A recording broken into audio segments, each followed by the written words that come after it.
Welcome to the jungle, baby! Next time you're dropping into the Malevolent Creek suck with CCR's Fortunate Sun in the background and temperatures rising, you get to go in style. Hey guys, and welcome back to another Warbond review for Helldivers 2, where we take a look at what the latest Warbond, Viper Commandos, brings us in the form of new weapons, utilities, armor and other goodies. So sit back and enjoy as we're gonna go over all the details, starting with the weapons.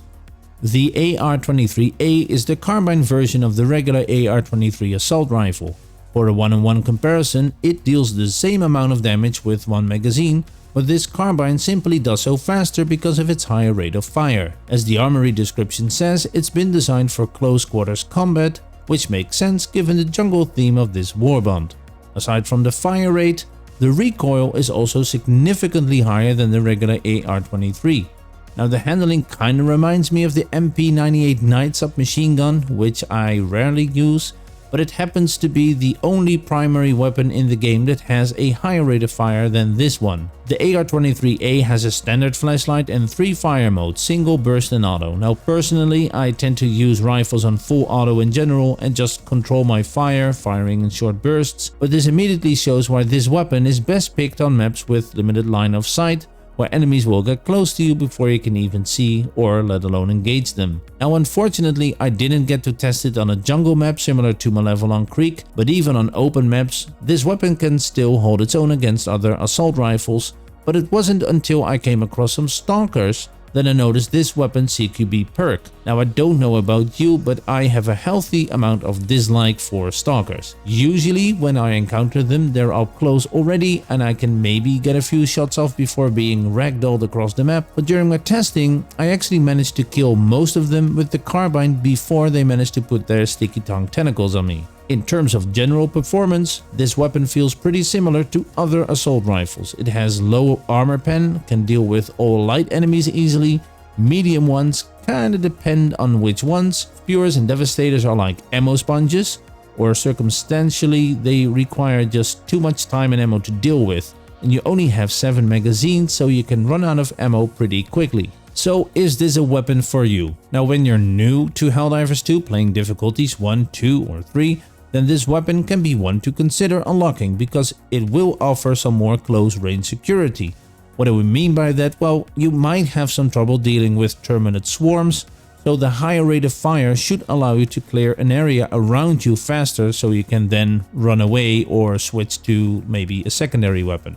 Difficulties 4 and up, in general for casual players, the carbine becomes more of a style pick as you'll likely switch to support weapons over primaries, and against automatons there are basically better picks, where distances increase and this weapon's lack of a scope becomes an actual liability. Now people playing Helldivers for many hours a week can of course make any primary work, but it's not like this weapon is in a league of its own to have it become the most picked weapon by default, and that's largely due to the overall design goals of weapons in this game, but also because most engagements do tend to start at some distance for the carbine's close range advantage to have any noticeable effect. Next up is the SG-22 shotgun, and for the first time ever, this shotgun is a secondary weapon. Now the main trade-off is that it can only fire 3 rounds, but it has incredible damage output for a secondary, and even compared with the primary shotguns, it is actually tied for the first place with the Punisher, purely looking at damage. Now this means that it can deal with all low and medium enemies with ease on lower difficulties. It has 2 fire modes, single and triple shot, so when you want a little bit more oomph out of your shot, you can alpha strike something like a Brute Commander, Stalker or Berserker, but just be careful as it won't always be enough to kill it. And this is where you can also see the difference between a primary shotgun and this secondary one, because the SG-22 will always be a backup.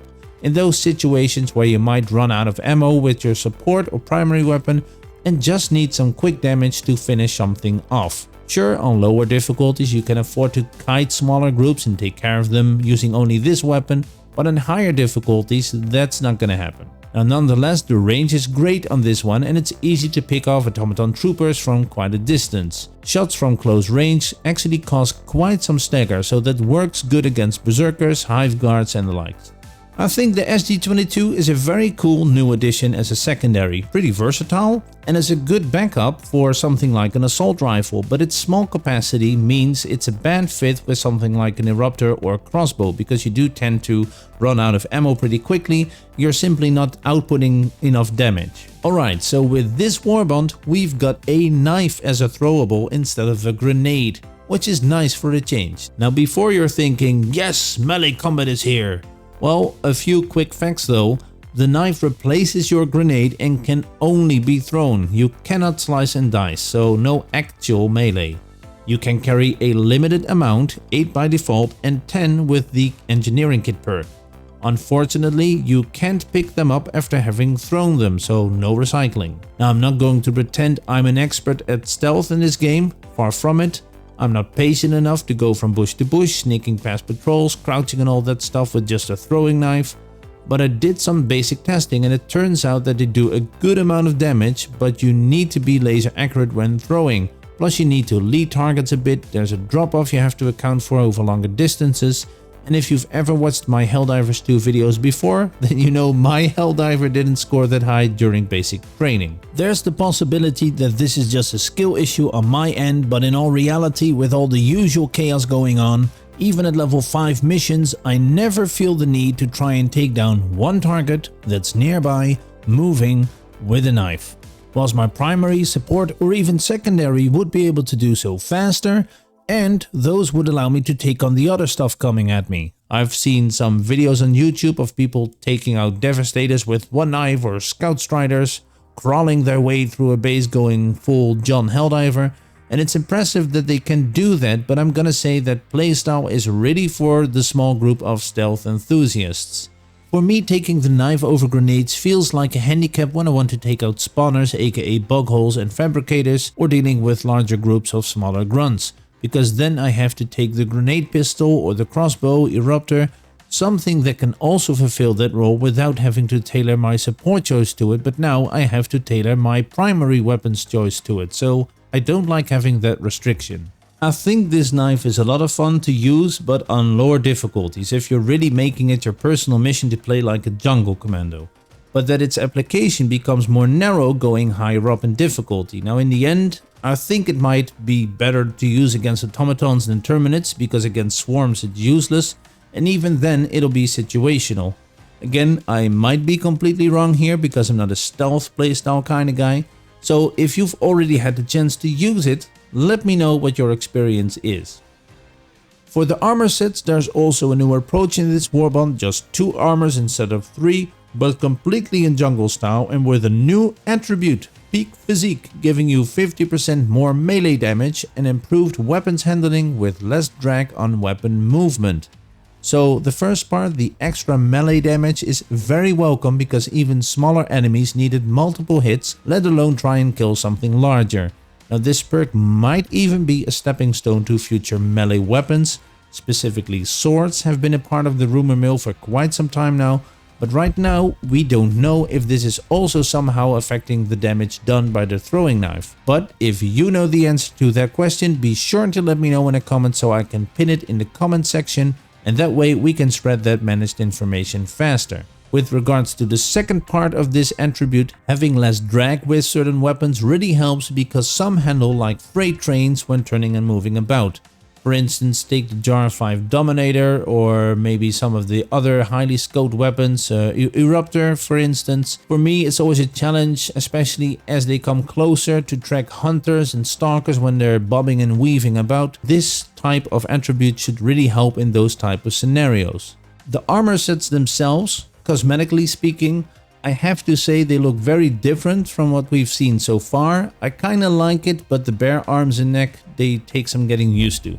I was always under the assumption that we were running around in hostile environments, at least to the naked skin, etc., to our bodies, so that you would die from exposure and all that, but I guess Helldivers are just built differently. On to the booster. Experimental Infusion gives your stims a boost by giving you extra movement speed and damage reduction.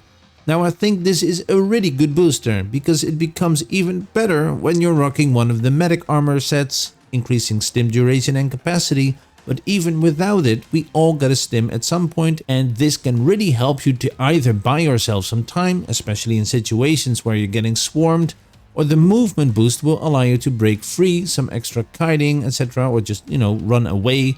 Now this booster with the extra melee damage from the peak physique attribute enables some simple melee combat. You know those situations where you run out of ammo, enemies up close and not enough time to switch or reload? Well, that's the one time where this combo gives you a better fighting chance to kill something with the melee attack. However, it's still not anywhere near useful on a larger scale since it takes forever to kill even one warrior, let alone a group. Still, I think it's a very useful booster. I think it'll see more play in general than some of the other boosters we've had in previous Warbonds. Having new skins for vehicles is also a new thing. You now have an extra tab on the ship management called Vehicle Customization, and there you can pick from all the different skins that you've unlocked something new for the suits, for Pelican 1, for your Hellpod, so I think that's cool. I was surprised to see the change in content of the Warbond overall, without the usual format, so having 3 primaries, a pistol, grenade, etc. Now they might change it up again for the Warbond after this, but if this turns out to be the new trend, so only having 1 primary, 1 secondary, and maybe more emphasis on style, I guess, on a theme, then this means we get fewer new weapons over time, and I think that's a good thing given that balancing is already a big challenge for Arrowhead, and I feel that they capitalized on the community's vibe surrounding Malevelon Creek, giving us something that fits perfectly with that feeling of fighting out in the jungle, and it has small winks and nudges at movies like Predator, Platoon, Rambo, aimed to bring back the light-hearted satirical nature of the game. People clearly picked up on it, with lots of memes already going around Reddit and the Helldivers 2 Discord, and I have to say it's good to see this type of community attitude return to the game. Just leave a comment to let me know what you think of the Warbond, and if you've enjoyed this video, click like to support it, it's much appreciated. Now this is also the perfect time to subscribe if you're into Helldivers 2 or other sci-fi games, because I upload more on a regular basis. So if you want to see my latest or my previous Warbond review, click here.